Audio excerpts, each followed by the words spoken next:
Call to order the February 10th, 2016 Planning and Zoning Commission meeting. Roll call, please. Castro. Here. Kroll. Here. Katz. Here. Neer. Here. Ruling. Here. Wright. Atherton. Here. 6 present. Okay, approval of the agenda. Are there any additions or deletions? Any comments on it? Nope. I'll exercise a motion.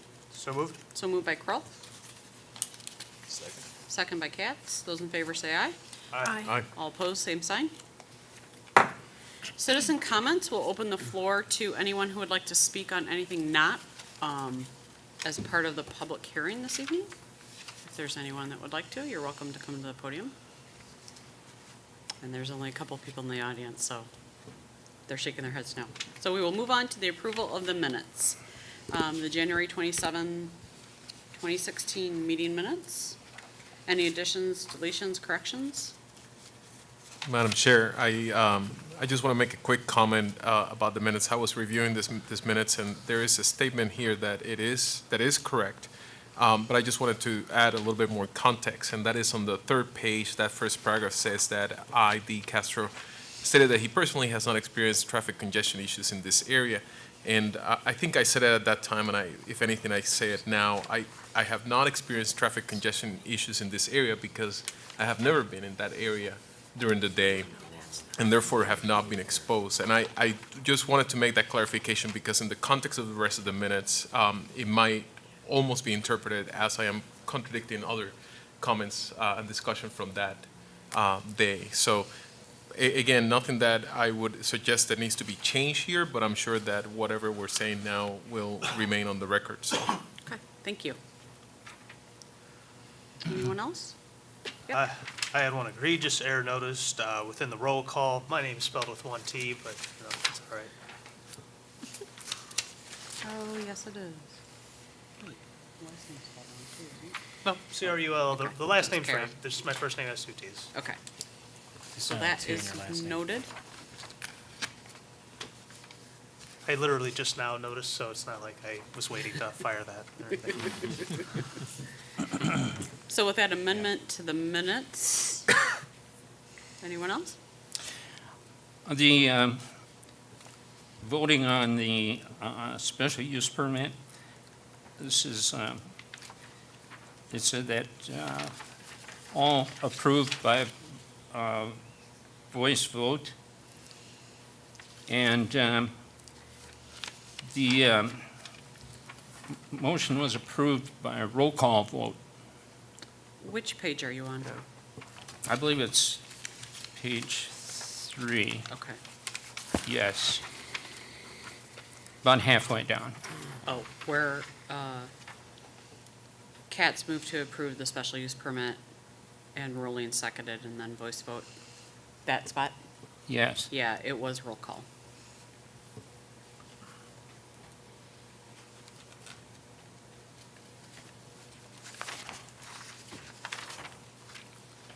Got it. Noted. Okay. Yep. Thank you. Okay, so with those amendments, any others? I'll take a motion to approve those as amended. So moved. So moved by Kroll, Second. second by Castro. Those in favor say aye. Aye. Aye. All opposed, same Aye. sign. Minutes have been approved as amended. Get back to my agenda, sorry. Okay, we are going to continue the public hearing under old business on a request by Ron Breeze Jr. for an annexation agreement to annex property to the city of DeKalb and rezone the annex parcels to PDC, Plan Development Commercial, by approving the preliminary final plat and development plans for the subject property on a proposed multi-tenant development at 2023 Sycamore Road. So at this moment, before I open it up to the city, I'm opening and continuing the public hearing, and I will take comments from the city first. Thank you, Madam Chair. So the backup was sent out last week for this meeting this evening, and this afternoon we received a phone call from the applicant's representative indicating that they are still working through some concerns raised by the Illinois Department of Transportation and their engineers working through those minor revisions. Staff didn't view those as substantial in nature, but the petitioner also requested that the item be continued tonight, should you allow him to do so, out for 2 weeks. That would put us back here on the 24th of February as part of the continuation. But this is the request made this afternoon, and so there won't be a presentation tonight on this item. However, we have opened the public hearing, and Madam Chair, you can proceed as you wish. Okay, with that being said, I did want to open up the public hearing to any citizen comments on this proposal. So if there is anyone that would like to speak, go to the podium, state your name and address, please. Steve Irving, 4 Arrowhead Lane. I live 2 blocks away from the proposed project, for one thing, and secondly, I've been the president of Kishwaukee Country Club for about 15 years.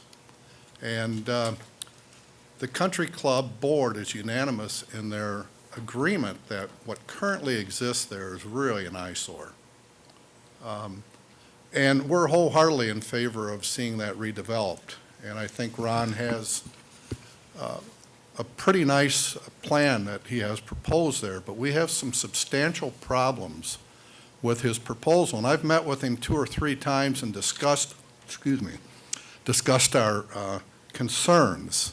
I personally tried buying that lot twice from the Pierce family when it was for sale, and it is a real difficult site to redevelop.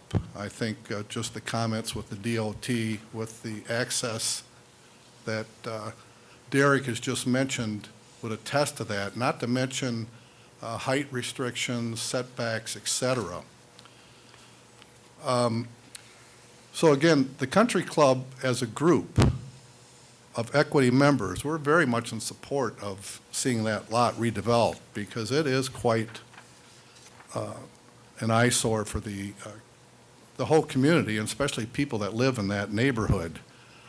But in our opinion, this is a Country Club's opinion, is that the development must be located so that the construction of the building, and I'll show you some setback ideas and problems that we see not only during the construction but long-term for whoever owns that building. Normal maintenance of the building, the way he has it currently set up, there's no way in H that he could maintain that building on the back side, which is the Country Club property. Window washing, staining of the building, cleaning the gutters. His drawings don't show where the water from those back gutters goes. The front gutters do go to an underground pipe that leads to some detention area, but the current drawings that I've seen that you, I think, have no details on where the back gutter goes, and we sure the heck don't want it going into our green, which is about 6 feet off that property line. There's no way he can mow the back property line. And again, I've discussed this with Ron, the most recently 2 weeks ago, where I thought he was in some agreement to some of our suggestions. As it's currently proposed, his construction of the building and long-term maintenance of that building will damage the Country Club's most important asset, and that's the golf course. It's kind of curious that reading through your backup, not one word is mentioned about the most impacted parcel of property around this development, and that's the Country Club. It does mention the bank and it mentions the house to the west of it, but it doesn't say anything about us, the Country Club. The Country Club, as many of you may know, we have been there for over 100 years. I can remember as a kid playing that golf course when the Dog and Suds was located there, and until recently, the signpost for the old Dog and Suds, which was called the Oaks, the signpost is still up, and the sign used to be there until just recently, and some of you may remember it, but you know, at that time back in the 50s, that was the edge of DeKalb, and there wasn't anything between the Country Club in Sycamore. There were no stop signs, no stoplights, et cetera. Our fifth green, to put it in perspective, is about 6 feet off the property line. So if this is the property line, the back of our fifth green is where I'm standing. Now, it's a par 5, and you're teeing off 400 yards down that way, parallel to Sycamore Road. Your second, third, and fourth shots, depending how good or how bad a golfer you are, hit that metal building frequently, every day. It hasn't been a problem because Pierce has, first of all, been vacant for years. And before that, I think the inside behind the green is just a dirt floor. And all they- Steve, yeah. Thanks. all they did was store parts in there. They didn't have people in there working and living in the area behind the green. It's a metal building. If you would walk back there, if you looked at the roof, looked at the back wall, there are a hell of a lot of dings in there. About 15 years ago, we added a sand bunker behind, from the green to the property line to help prevent balls from rolling off the green out of bounds. And that sand trap takes up practically that full 6-foot difference from the back of the green to the property line. Now, the way his drawings currently show it, his building is less than 10 inches off that back property line. I've asked him, how the hell do you expect to go back there and if the gutters get full? If they get hit so bad with golf balls, how are you going to go back there and maintain it? Because we will not allow him or his users, or if he sells the building, anyone to come on Country Club property to maintain that building. Our intention is to put a fence up there before any construction would start. And I've discussed this with Ron. I'm a contractor, as you probably know. I don't know how you could dig the foundation to begin with, being offset less than 3 feet to the face of the foundation, because you have to over-dig for the footing, you have to over-dig for people to get in there and work. And then even if you, say, did some shoring, which is very expensive to do, how do you backfill it?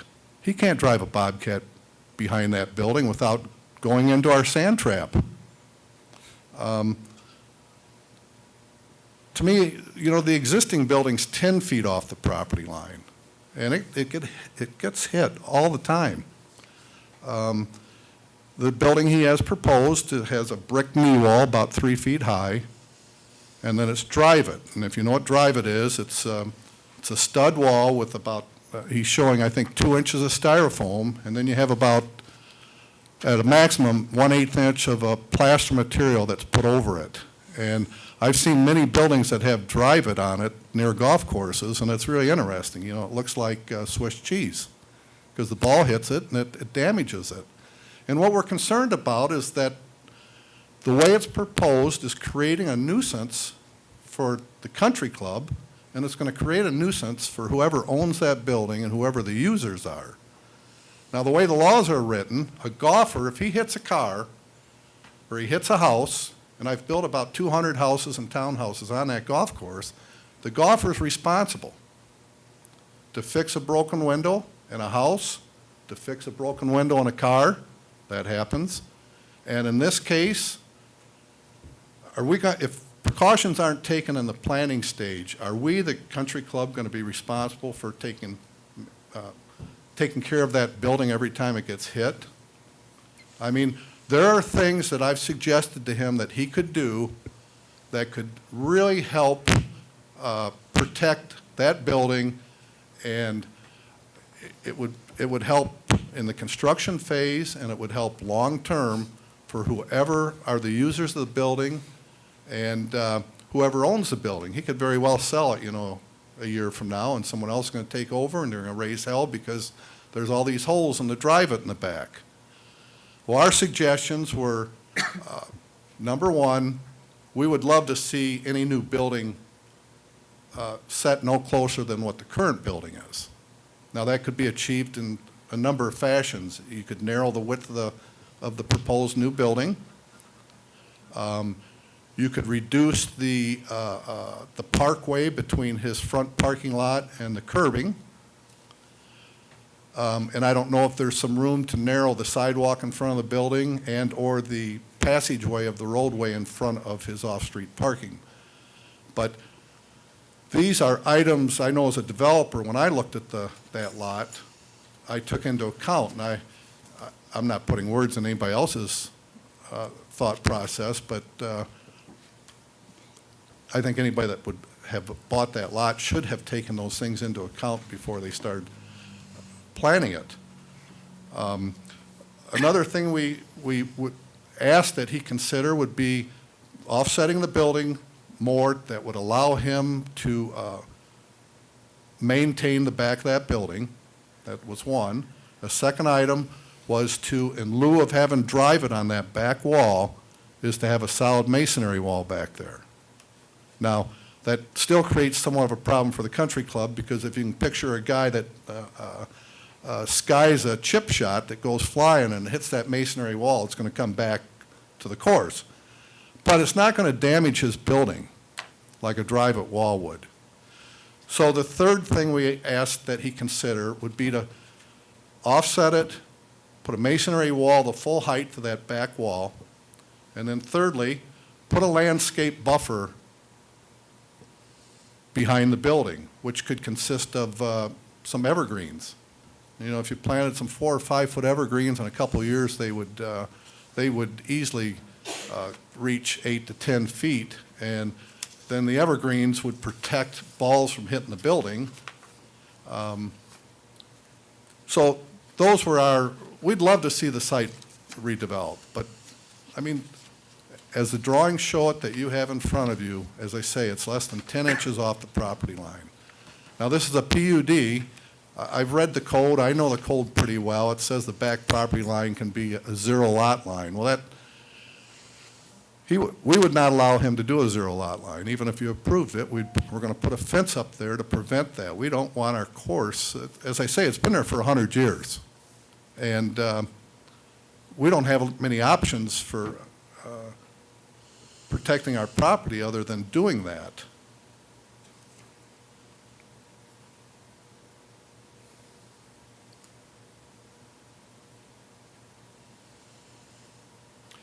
The other thing which I've made him aware of is that even with the 10-foot setback, but I think by going with a masonry wall in the back and putting a hedgerow up there, which I know there's cost involved. I've had to do it on several of my developments. You know, you try not to do it because, you know, a hedgerow might cost $4,000, and going to masonry versus drive it on that whole wall, you're looking at about $14 a square foot difference. But what's the cost long-term if it's not done? And we want to make sure that we've told him our position as the country club as far as damaging our property. And we've told him that he should be aware that that building, regardless of what's built there, is going to be hit with golf balls. Now, because he's proposing to put a building on our property line, essentially, does that mean we have to pay to put a fence up now? I don't think that's the right way it should be done.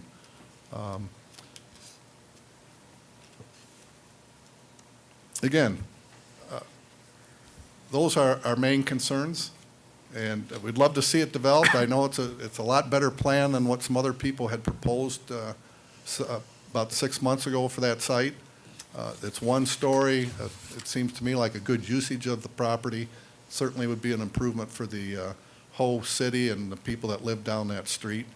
But I do think that some proper construction concerns now make good for good planning now and long term. So thank you. Thank you.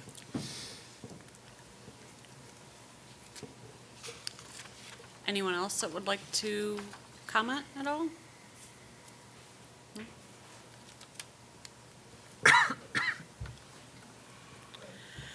Okay, so since the petitioner is not here this evening, I would exercise, I'm sorry, did you want to say, did you have anything to? No, not you, Steve. It's not time to do that. The public part is open for this item. I'm sorry. For that item, Yep, not for that item, no. for I have other things to ask. oh, So if you want. okay. Christina, I have yeah. one other thing I forgot to mention. Go ahead.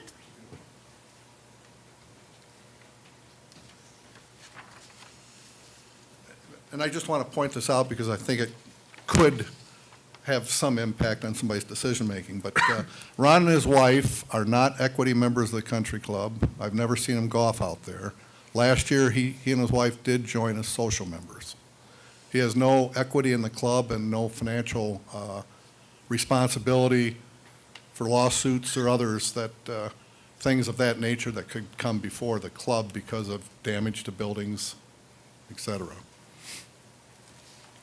Thank you.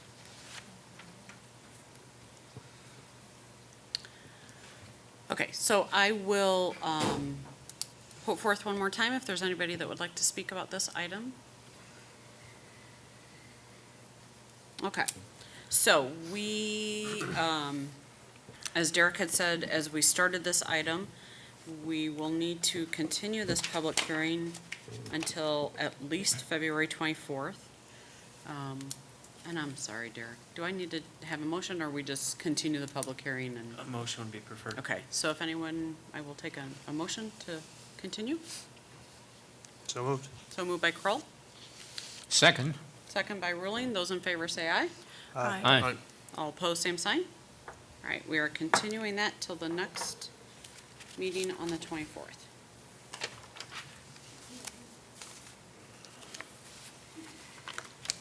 Okay, so that being said, with that item, new business. So I have a question since we've already gone past number C. So it is your discretion if you want to go back to citizen comments, but you're right, we have moved past that at this point in time.